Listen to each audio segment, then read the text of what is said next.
Más temas. Saludo con gusto a la línea telefónica al subsecretario de Educación Básica, Pedro Díaz Arias. Don Pedro, ¿cómo está? Muy buenas tardes. Muy buenas tardes, Josefina. Muchas gracias por la invitación. Gracias por aceptar la llamada y platicar con nuestra audiencia.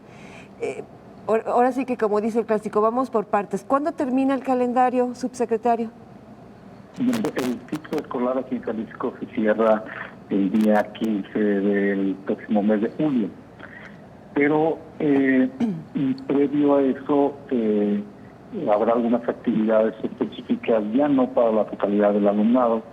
Eso tiene que ver con la próxima semana, que es del 4 al 11 de julio, en el que solo serán llamados a las escuelas aquellas niñas, aquellos niños adolescentes con los cuales los docentes han identificado con alguna necesidad especial educativa o con algún rezago que atender, con la idea de que algunas actividades o algunas condiciones de estas necesidades se atiendan precisamente durante la semana, o si bien si son un tratamiento mucho más de mucho mayor tiempo, entonces en este caso los docentes diseñarán actividades que compartirán con las familias o tutores de esas niñas, esos niños o adolescentes, para trabajar durante el receso escolar.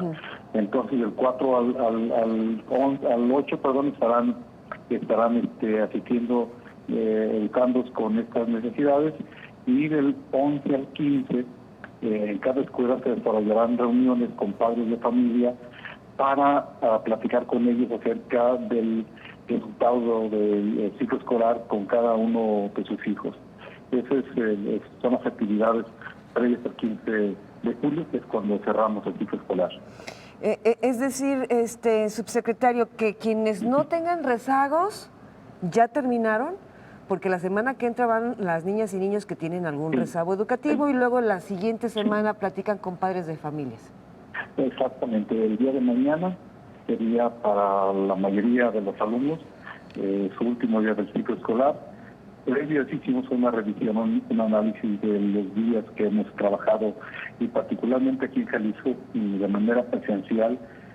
Fuimos el estado que iniciamos esas actividades presenciales con el arranque precisamente del ciclo escolar, como se establecido en el calendario, y no se dejó de elaborar salvo 2 semanas después del periodo de invierno, de vacaciones de diciembre, en el que se trabajó a distancia. El resto del ciclo escolar se trabajó de manera presencial. Incluso se aprovecharon aquellos días que están destinados a los consejos técnicos escolares para que, mientras que los docentes, el colectivo, trabajaba en razón de observar y evaluar el avance del ciclo escolar y del progreso de los alumnos trabajaron en casa durante esos días también. Así de que, por esa razón, el día de mañana la mayor cantidad de alumnos ya no regresará el próximo lunes, sino los alumnos que tienen este rezago. Y bueno, esperemos que eso ya le quede claro a nuestra audiencia de cuándo terminan y estas fechas.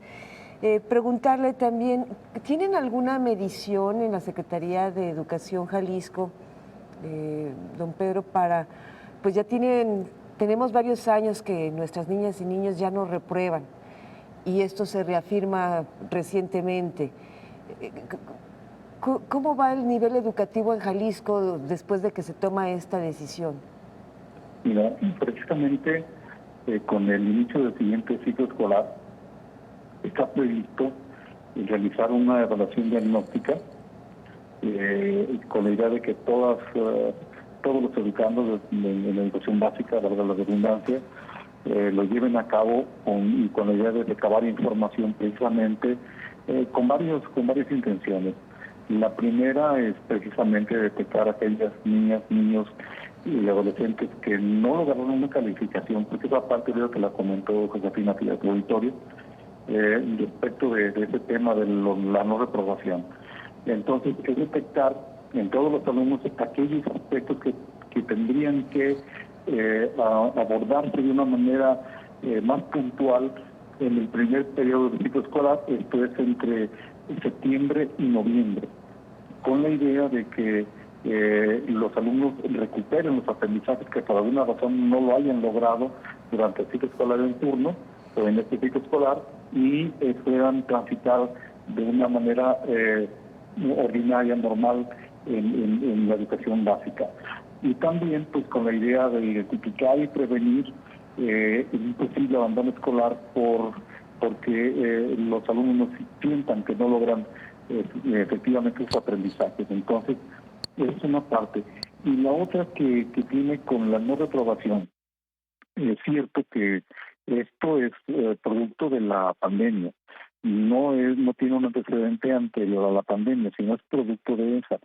Y siendo pues conscientes de que la pandemia dejó diversas afectaciones, y particularmente en muchas niñas, niños y adolescentes por las afectaciones que sufrieron en la familia, que pudo haber sido desde la pérdida del empleo, del padre o madre, del fallecimiento de un familiar cercano, varios aspectos que estamos conjugando en este caso para que algunos educandos incluso no se hayan incorporado a la presencialidad desde el primer día de clase del ciclo escolar, sino ya ha avanzado este ciclo escolar. Y lo más importante en este caso para todos como sociedad, yo creo es que en este caso pues, ninguna niña y ningún niño y ningún adolescente se nos quede atrás, y menos fuera del sistema educativo. Oiga, perdón, don Pedro, lo interrumpí. ¿Perdón? Lo interrumpí, don Pedro, pero a ver, van a hacer esta evaluación, ya lo está informando, pero no tienen ya por ejemplo, le voy a decir que uno de mis hijos, desde educación básica, desde que estaba en primaria, ya sabían que no había reprobados. Mi muchacho ya terminó la prepa, don Pedro. No, este tema de la no reprobación, y aquí le decía que le iba a comentar algo alrededor de esto. Es decir, son estos ciclos escolares recientes producto de la pandemia. Antes no. Antes, en el 2019 se emitió un acuerdo en el que se establece inclusive que para la acreditación de un grado escolar el alumno tenía que haber contado por lo menos con el 80% de asistencia.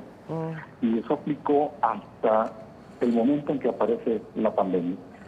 Y este ciclo escolar igual tampoco se toma en cuenta la asistencia por razones que acabo de comentar. Y el hecho de que no se repruebe a un niño tiene que ver también con algunas condiciones. Es decir, la no reprobación es para aquellos alumnos que asistieron y tuvieron una participación activa durante todo el ciclo escolar. En ellos sí no habrá una reprobación, no habrá calificación de reprobatorios.